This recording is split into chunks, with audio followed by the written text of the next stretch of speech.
Hello everyone. Last class हमने mole fraction पे कुछ क्वेश्चंस किए थे, ठीक है। और उसके बाद हमारी सिर्फ एक कंसंट्रेशन बचती है जिसे हम नाम देते हैं नॉर्मेलिटी। नॉर्मेलिटी पढ़ने के बाद ऑलमोस्ट हमारा चैप्टर खत्म हो जाएगा। उसके बाद एक या दो लेक्चर कुछ इंपॉर्टेंट टाइप के क्वेश्चंस करने के लिए हम यूज़ करेंगे और हमें कुछ भी नहीं करना, ठीक है। तो अपन आज स्टार्ट करते हैं मोल फ्रैक्शन के ही कुछ एक्स्ट्रा क्वेश्चन, यानी किसी किसी डिफरेंट क्वेश्चन हो सकते हैं। हमने लास्ट क्लास में एक या दो ही क्वेश्चन किए थे शायद मोल फ्रैक्शन के, तो आज हम कुछ और डिफरेंट टाइप्स ऑफ क्वेश्चन करेंगे और देखेंगे। देखिए, आपका मोल कंसेप्ट भी खत्म हो रहा है, एटॉमिक स्ट्रक्चर भी खत्म हो रहा है। एटॉमिक स्ट्रक्चर पे 2 बार टेस्ट हो गए, ठीक। टेस्ट सेकंड वाला ठीक ठाक था, लेकिन मोल कंसेप्ट पे अभी कोई टेस्ट नहीं होता। सबसे पहली इंफॉर्मेशन कि इस संडे आपका मोल कंसेप्ट पे टेस्ट होने वाला है, ठीक है। मोल कंसेप्ट पे इस संडे में आपका टेस्ट ले रहा हूँ। जितने बच्चे नए हैं जिन्होंने अभी ज्वाइन किया है उनके लिए टेस्ट नहीं है, जो रेगुलर थे उनके लिए टेस्ट है। और मोस्टली अभी तो बच्चों ने केमिस्ट्री पढ़ना ही बंद कर दिया, पता नहीं उन्हें केमिस्ट्री पसंद नहीं आ रहा है या क्या सीन है। बीच में तो थोड़ा ठीक था, फ्लो सही था, मैं भी खुश रहता था, पर डे लेक्चर डालने में मज़ा आता था। अभी तो ऐसा लगता है कि लेक्चर्स बहुत ज़्यादा हो गए, बच्चे पता नहीं कितने पीछे रह गए। तो ऐसा मत करो, थोड़ा सा टाइम से आप लोग देखो, वरना पीछे रह जाओगे। हमें 4-5 चैप्टर कंप्लीट करके मेजर टेस्ट देना है, और मेजर टेस्ट के अकॉर्डिंग हमारी लिस्ट लगेगी कौन बैच 1 में जाएगा, कौन 2 में जाएगा और कौन 3 में रहेगा। तो ऐसा अभी तो मैं नहीं कह सकता, बट आगे जब भी कभी ऐसा होगा प्रोसेस यही होता है। तो थोड़ा अच्छे से पढ़ाई करो, एक एक चीज़ अच्छे से ऑब्जर्व करो, ताकि आगे तुम्हें दिक्कत ना हो। चलिए, मोल फ्रैक्शन पे अपन क्वेश्चन लेंगे। तो अपन क्वेश्चन लिखेंगे, calculate mole fraction of all component in 49.5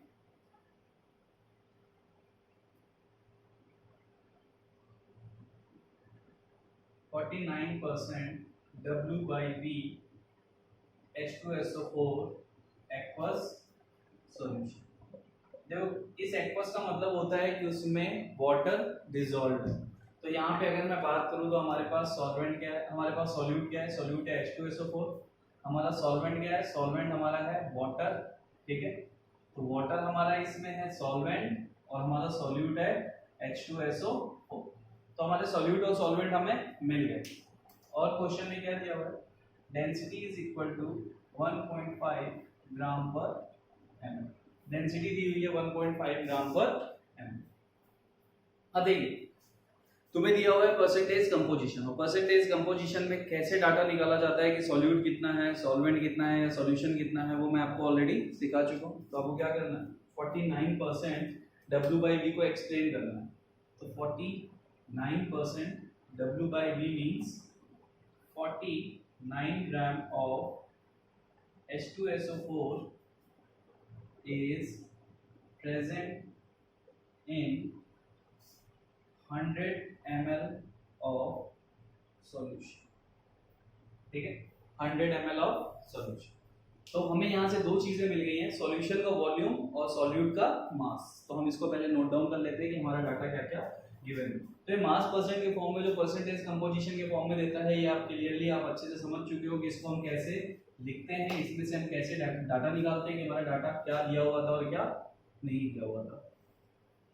तो हम देखते हैं हमारा गिवन क्या क्या है, हमें क्या क्या गिवन है।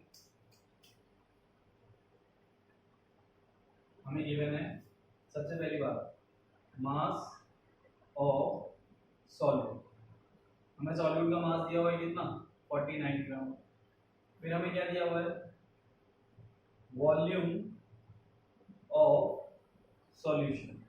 हमें सॉल्यूशन का वॉल्यूम दिया हुआ है, कितना दिया हुआ है, 100 ml। थर्ड हमें क्या दिया हुआ है, हमें दी हुई है डेंसिटी ऑफ सॉल्यूशन। तो देखो, आप सब जानते हो कि मोल फ्रैक्शन हम निकालने वाले हैं सॉल्यूट और सॉल्वेंट का। तो यहाँ पे सॉल्वेंट से रिलेटेड तो कोई चीज दी नहीं गई, सॉल्यूट और सॉल्वेंट से दी गई है। तो सॉल्यूट और सॉल्वेंट से जो रिलेटेड, सॉल्यूट और सॉल्यूशन से जो चीज दी गई है, हम उससे क्या करेंगे, हम उससे सबसे पहले सॉल्वेंट का मास निकालेंगे, क्योंकि मोल फ्रैक्शन के लिए हमें मोल रिक्वायर्ड रहेंगे, और मोल हमेशा हमें मास से ही मिलते हैं और कहीं से मिलते हैं। तो हम स्टार्ट करते हैं मोल्स बनाना। तो मास ऑफ सॉल्यूट 49 ग्राम, ठीक है। तो हम डेंसिटी का यूज करेंगे मास बाय वॉल्यूम। तो mass is equal to density into volume. तो डेंसिटी है 1.5 ग्राम पर ml, वॉल्यूम है 100 ml। ml से ml कर दिया 150 ग्राम। तो 150 ग्राम आ गया सॉल्यूशन का मास। ये क्या आ गया? Mass of solution. तो हमारे पास क्या आ गया? मास ऑफ सॉल्यूशन कितना आया है? 150 ग्राम। तो क्या हम मास ऑफ सॉल्वेंट निकाल सकते हैं? बिल्कुल निकाल सकते हैं। मास ऑफ सॉल्वेंट कैसे निकाल सकते हैं? हम सॉल्यूट में से सॉल्यूशन में से सॉल्यूट का मास माइनस करेंगे 101 में। तो 101 ग्राम आपका क्या आ गया? 101 ग्राम आपका आ गया मास ऑफ सॉल्वेंट। अब हमारे पास सॉल्वेंट का मास भी है और हमारे पास सॉल्यूट का मास भी है। तो क्या हम मोल फ्रैक्शन निकाल सकते हैं? बिल्कुल निकाल सकते हैं। कैसे निकालेंगे? हम पहले दोनों को मोल्स में कन्वर्ट करेंगे, ठीक है। मोल्स में कन्वर्ट करने के बाद हम मोल फ्रैक्शन निकाल लेंगे, टोटल मोल्स निकाल लेंगे। तो मैं इसको हटा देता हूँ, जो गिवन डाटा मैंने लिखा था। मास लिख लेते हैं सिर्फ, मास ऑफ सॉल्वेंट है 101 और मास ऑफ सॉल्यूट है 49।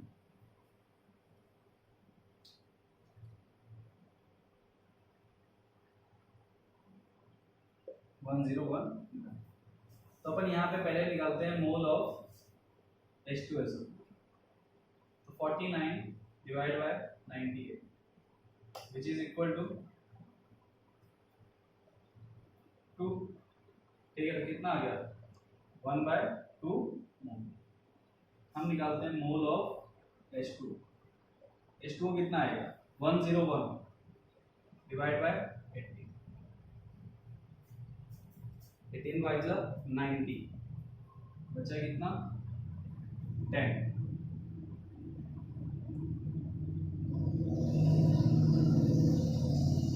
5.5। ठीक है, 5.5 मोल आए और ये कितना आया? 0.5 मोल। तो टोटल मोल कितने हो गए? Total mole is equal to 6 mole.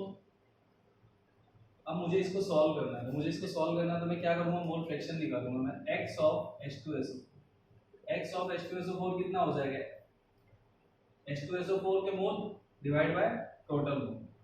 x of H2 ये कितना हो जाएगा? 5.5 डिवाइड बाय 6। अब दोनों को ऐड करके देख लो। x of H2SO4 plus x of H2O is equal to 1 आने वाला है। 0.5/6 प्लस 5.5/6 इज इक्वल टू, यानी कि हमारी दोनों वैल्यूज सेम है। अब इस क्वेश्चन में क्या था? इस क्वेश्चन में जो है इस क्वेश्चन में परसेंटेज कंपोजिशन जो गिवन थी वो मास बाय वॉल्यूम थी। तो मास बाय वॉल्यूम को तुमने क्या किया? तुमने वहां से डाटा उठाया, डेंसिटी का यूज किया, उसे मास में कन्वर्ट किया, मास ऑफ सॉल्यूशन के फॉर्म में, और वहां से तुमने उसे सॉल्व करके सॉल्वेंट का मास निकाला, फिर उसके मोल्स निकाले, देन मोल फ्रैक्शन निकाला। ठीक है, तो ये तो हमारा पहला क्वेश्चन मोल फ्रैक्शन पे। तो देखो जनरली मोल फ्रैक्शन पे कुछ भी नहीं है, सेम क्वेश्चंस रहेंगे, बट डाटा थोड़ा चेंज कर करके देता रहेगा। तो आपको डाटा यहीं से कलेक्ट करना है कि आपको डाटा क्या मिल रहा है और उस डाटा के अकॉर्डिंग आपको काम करना है। चलिए अपन आज स्टार्ट करेंगे। अब इसके बाद आज की लास्ट कंसंट्रेशन टॉपिक का लास्ट पार्ट। इसके बाद मैं आपको कुछ इंपॉर्टेंट टाइप के क्वेश्चंस कराऊंगा एक पूरी क्लास में, कुछ जिसमें कंबाइंड क्वेश्चन होंगे, और वो तभी कराऊंगा जब ये लेक्चर आप लोग यहाँ तक कंप्लीट देख लो। संडे को टेस्ट है, नोट कर लिया होगा इसको।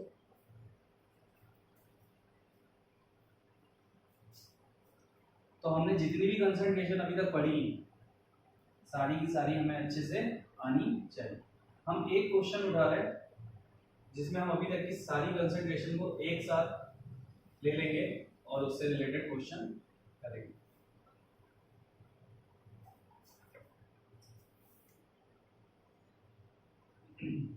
Calculate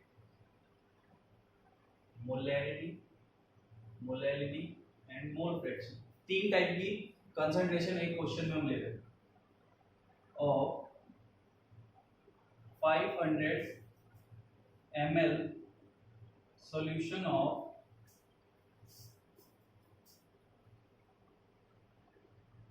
NaC in which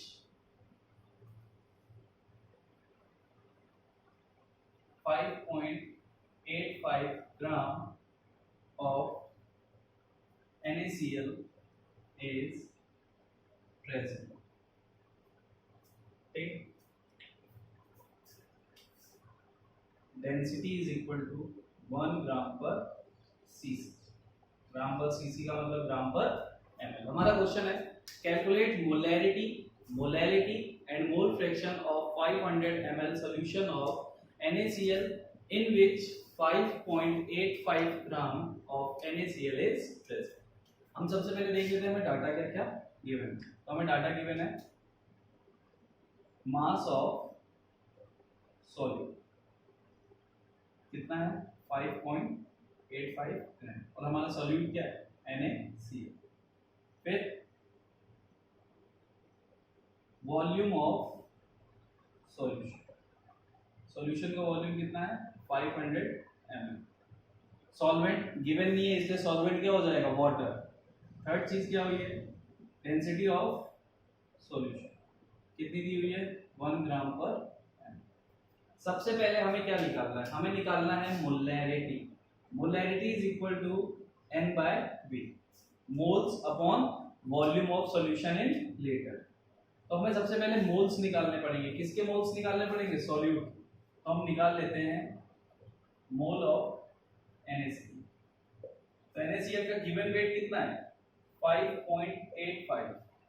molecular weight कितना होता है Na2335 58.5। कट करोगे 1/10 आएगा विच इज इक्वल टू 0.1।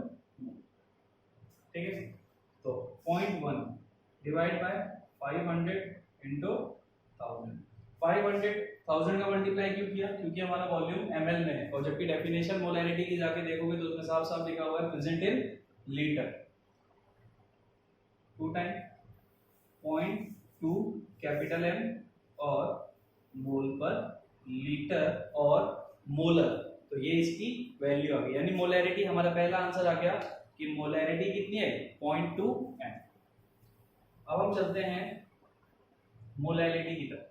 मोलैलिटी होता है N upon mass of solvent, यानी कि मोलैलिटी में आपको मोलैलिटी में आपको मास ऑफ सॉल्वेंट चाहिए होता है।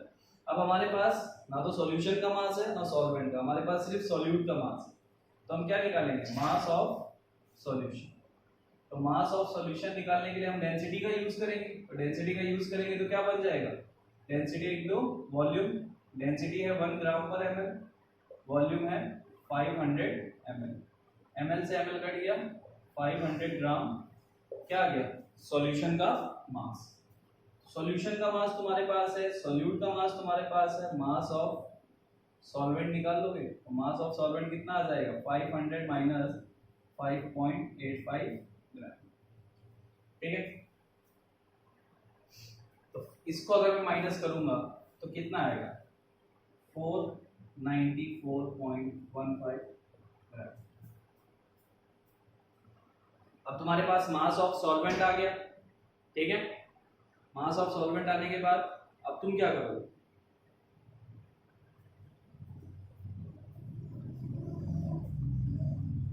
ये आ गया। अब तुम क्या करोगे इस फॉर्मूले को यूज करोगे। तो molarity is equal to 0.1 upon 494.15 into 1000 क्यों क्योंकि ये ग्राम में है और हमको चाहिए किस में होता है किलोग्राम से। ठीक है, इसलिए हमने ऊपर 1000 का मल्टीप्लाई कर दिया। इसे हम सॉल्व करेंगे हमें मोलैलिटी मिल जाएगी। इसका मतलब ये कितना है molality is equal to 1000 by 494.15। अब मैं इसका अगर कैलकुलेशन करना चाहूँ तो देखो इधर थोड़ा सा मैं इसको इधर से रफ कर देता। अगर मुझे इसका कैलकुलेशन करना है तो मैं आप लोग देखो एक चीज याद रखो, जनरली क्या होता है हम लोग कैलकुलेशन पे फोकस नहीं करते।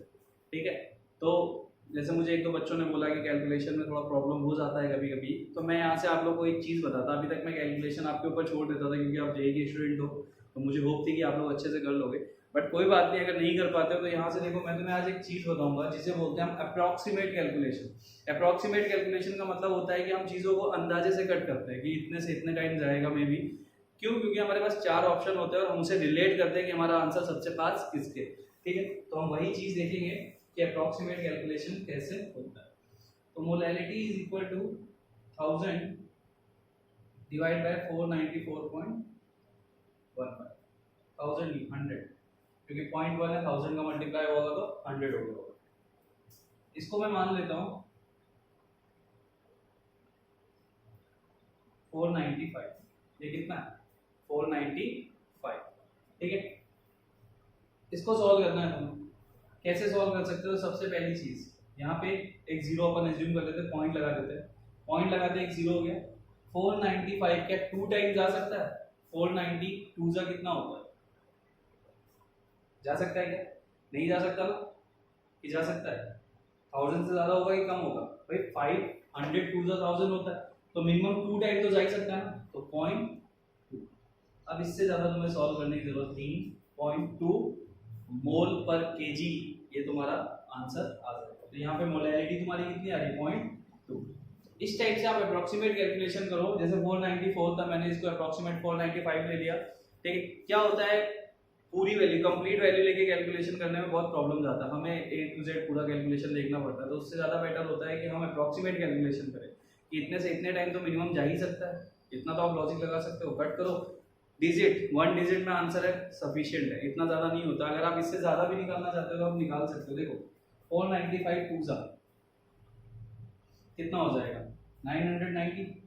बचा कितना? 10। अगेन वही आने वाला है, तो 0.23 मोल पर केजी, क्योंकि 0.2222 चलता चला जाता, तो जब पॉइंट के बाद एक ही डिजिट बार बार आती है तो हम उसको क्या करते हैं? रिप्लेस कर देते हैं हायर नंबर के साथ। 0.23 मोल पर केजी, ये तुम्हारी निकल आई मोलैलिटी।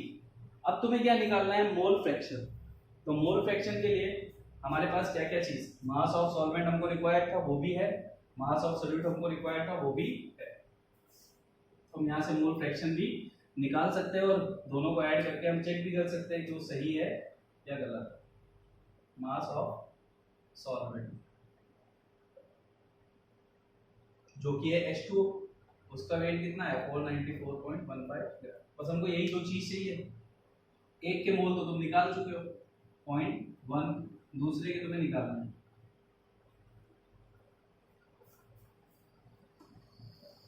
ठीक, तो हम निकालते हैं मोल ऑफ H2। तो गिवन वेट कितना है? 494.15 डिवाइड बाय 80। अब इसको हमें सॉल्व करना है। 18 494